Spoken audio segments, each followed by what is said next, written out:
Holistic athletic physique. This is an introduction talking about what is the ideal body for the life that you want to have. If you can make the decision of, oh, I want to be this type of athlete, therefore I need this type of body, and execute on that, the chances of you achieving a lot more athletically increase. It's also a powerful thing for self-image, self-esteem. If you feel good about the way that you look, you're more likely to treat yourself better. You're likely to eat better, you're likely to have better relationships, you're likely to be more confident in business.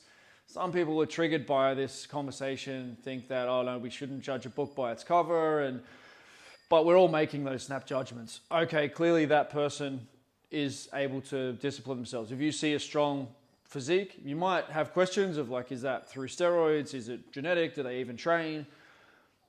But on some level, there's some respect there when you see someone who's got a very athletic physique. And the inverse has to then be true if you see someone who's very sloppy, looks like they haven't trained in a long time, couldn't run to the corner if they needed to. You're naturally going to be a little bit wary of, does that person know how to do the things that they want to do? Where else in their life does that show up? There's the idea that how you do anything is how you do everything. It's not an absolute, it's not 100% true, but there's going to be some carryover if you're able to get yourself in the shape that you want to get into. So what does it take to have this holistic athletic physique? What does that even mean?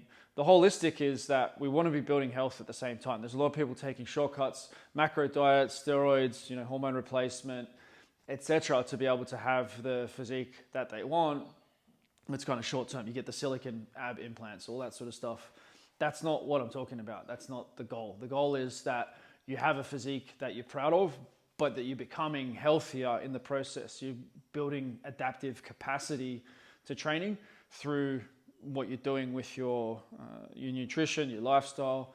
And holistic also means that we're incorporating the sun. We care about digestive health. We care about time in nature. There's other factors for health, breath work. These are things that can have a dramatic impact on the physique, but also on the health, on the foundation. So this is the foundation to then be able to go and train hard with the methods, to be able to hit dense sessions and do your speed work and push after your goals with confidence that your body's going to continue to adapt with you to that load. So your adaptability is going to be determined by this health, underlying holistic health capacity.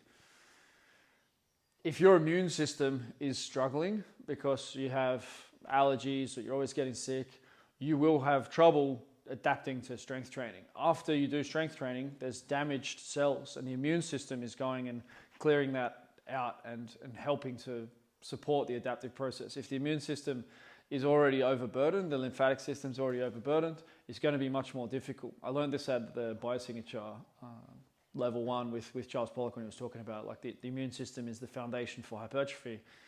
And I was like, oh, okay, well, I'd had autoimmune stuff and problems with allergies and problems with my immune system for most of my life. And so that made sense why it was always difficult for me to get the physique that I wanted. So this is our underpinning. Generally, there's areas that we can improve. If there's things that we know cause issues for the gut, it's going to be better. It's going to be easier to get the results that we want if we take that out. When we get down then to what is your ideal body composition, like do you need more muscle for what you're wanting to do, or do you actually just want to look better? Sometimes a lot of men say like, oh, I need to be heavier, but what they really mean is that they need to be leaner. Sometimes you need to be heavier, and it does have a place. If you're a rugby player and you're 78 kilos, and then it's probably going to be better if you put on some mass. Some of that will be muscle, some of that will be fat, and you just make that decision. But identifying for yourself what your ideal body composition is and then moving towards that is important.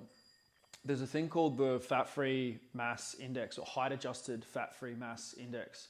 It's like the BMI, the body mass index, where the BMI tells you, oh, you're overweight or you're obese. People who are very muscular, especially if they have a little bit of fat, they'll come in as overweight or obese on the BMI, even though it's actually muscle that puts them there. The fat-free mass index version of that takes the fat mass out, and it tells us how close we are to our natural muscle building potential. So if it's especially valid for lean people, but when you take that measurement, it's a number around between sort of 18 and 28, you take that number, you'll know roughly where you are compared to your natural muscle mass potential. And the leaner you are, the more accurate that will be. If you're holding more fat, then the number will be higher. If you look at the studies on it, the biggest numbers of fat-free mass are going to be in offensive linemen. There's research in American football. They're going to have more fat within the muscle, and it becomes grey with the testing mechanisms to be able to kind of measure exactly. But these things give us some idea. So if you're 170 centimeters and you're like, yeah, I want to be 90 kilos and shredded, so you're going to have to take a shitload of steroids to do that. Like, that's just not something that's going to happen physiologically. A good simple way of doing this, it's good to look at the fat-free mass index, and I create an index called the muscle number, which is really just using that number and making it more sensitive by timesing it by 4, which means that 100 is kind of like the natty number or your natural potential. I have worked with athletes who have 105, 110 muscle number, and I believe that they're natural. There are freaks, but the other way that you can sort of know roughly what would be an elite physique for you is to take your height in centimeters. So say you're 185 centimeters. If you were very muscular, shredded, without exceptional genetics, 85 kilos would be your maximal mass. And you will see 185 centimeter guys that are 95 kilos and they're pretty lean. But if they were to really shred down to sort of bodybuilding close to stage physique, that would be 85 kilos. Or they have great genetics, or they've used steroids. Maybe with all the supplements and modern stuff, as well as doing traditional stuff, like maybe those numbers can be a bit higher. That's not really the point of this conversation, to explore that maximum natural muscle mass. We will talk about that as well. But what we need to start with is just you to have a picture of, yeah, I need significantly more muscle mass, or actually I've got probably about the amount of muscle mass that I need for the kind of things I want to do. If you look at the Olympics and the sprinting, they're not super heavy athletes. If you're a soccer player, they're not super heavy athletes. It's not always essential to add a lot more muscle mass. And what's also important is where this mass is distributed. So if you want to be great at handstand push-ups and chin-ups, then you want a significant amount of muscle mass above the belly button. If you are a lower body dominant athlete, if you want to be a lower body dominant athlete, which is generally more functional, healthier to be lower body dominant, then we want to bias the training volume so that the muscle mass will move more towards the lower body. But that's for each, again, it's for each person to decide. If you're a kayak athlete, then you want to be upper body dominant. You can train legs, but you don't really want to hypertrophy the legs too much. If you're a track cyclist, you need some strength in the upper body, but you want to maximally hypertrophy the legs. So this is you deciding what your ideal physique, muscle mass would look like. And then same for fat mass. This one's even more triggering and challenging of, okay, you're telling me I'm too fat. With professional athletes in the athletic world, especially if it's a relative power sport, if we're talking about dunking, high jumping, soccer, sprinting, weightlifting is a really important one. Gymnastics is a really important one. Like, you need to be shredded, and that's okay. And so those athletes are shredded, and it's not that difficult to do for boxing, for UFC, and there will be those exceptions. Obviously, in weightlifting in the open class, they're not shredded. And as you get closer to the open weight class, you'll see that there'll be a little bit more muscle, a little bit more fat on some of the athletes, particularly the females. But it doesn't make you a bad person if you don't want to do that as well. It's up to you to decide what is your ideal physique. For most, it's going to be valuable to be lean, and it's good to get the experience of being lean and realizing it's not as difficult as people will make out. There are a lot of people who are natural and they stay lean year round. What I've seen to be most effective with that is to be able to manipulate and customize carbohydrate intake, timing. That's the easiest way to stay leaner with high performance. But there's many ways to do the diets. What's important is you decide the outcome that you want. That's what this first conversation is about. So we customize, we upgrade the health, we customize the muscle mass, we customize the fat mass, and we're in a really good position then to be able to live life, to go train, perform, recover. What we're going to go through over the course of this custom athletic physique module is how to do that. When to eat, what to eat, how to add more muscle mass, how to be that heavy, very muscular rugby physique type athlete. If you wanted to be a sumo wrestler, what would you do? If you just need to be heavier at all costs, any cost, then what would you do?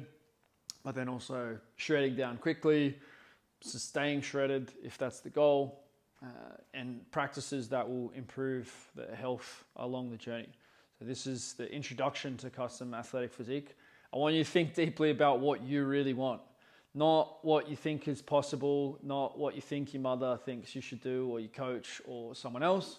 You decide what is it, how is it that you would like to look. It might take you a few years to be able to change your mentality and discipline around things, to be able to make the habits that need to go with that automatic. It might not. It might be that today you flick a switch.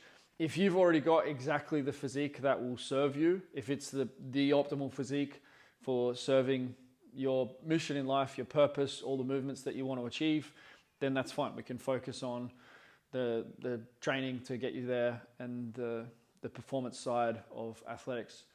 Generally, if I'm coaching someone, there's changes that need to be made in the physical vehicle.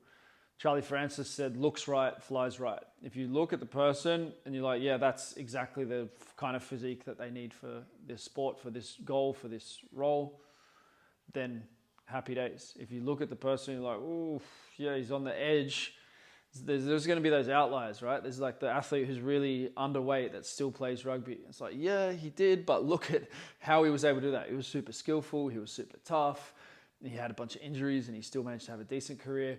But those outliers will generally have other exceptional things that will help them to make up for their physique. You don't want to choose to be that person at a disadvantage. You want to choose to be in as close to the optimal as you can based on your own genetics and your ability to execute on plans and find exactly the plan that is going to work for you. Fundamentally, philosophically, it's an invitation into taking your own journey in life more seriously, being more exceptional, giving yourself permission to be elite. Oftentimes people will be like, yeah, my physique's fine, I don't need to change anything about it. But if it looks average, it performs average, like what's the fun in that? The goal with Uncommon Athletic is to move away from the median. If you're right near the median for mankind at the moment, or men at the moment, median, it means you line everybody up in the world, and those who are standing in the middle, they're the median.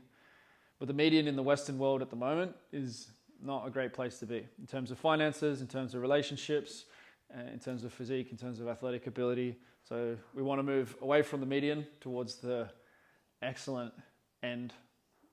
This is the start of that conversation. So get really clear about exactly what it is that you want if you could choose. Don't be worried about how much, don't be scared, I'm going to be really hungry if I do this, or there's no way I could ever eat enough to be able to do this, or blah, blah, blah.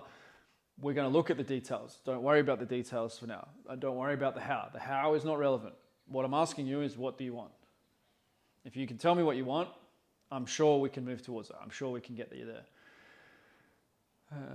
This is the start of the conversation. If you've got questions that are coming up for this, if you're all in, I want to hear from you. And, let's make moves. Enjoy the journey.